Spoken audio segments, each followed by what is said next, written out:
নমস্কার, শুভ সকাল। আশা করি সবাই খুব ভালো আছেন। আমি শতাব্দী বলছি দূর দেশের বাসিনীর একটা ছোট্ট ব্লগ থেকে। আজকে এসেছিলাম কাছেই একটা কানাডিয়ান দোকানে।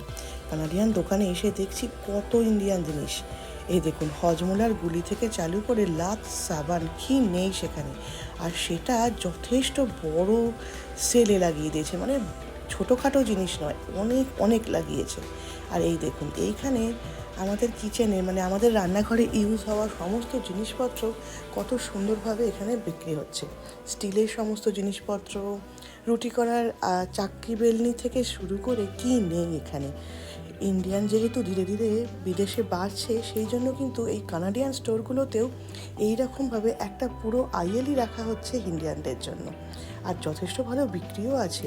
এখন দিওয়ালিও নয়, অন্য কিছুও নয়, এখন তো ক্রিসমাস আসছে, তা সত্ত্বেও এখানে ইন্ডিয়ান জিনিসের পসার দেখে সত্যি বলতে বাধ্য হচ্ছে।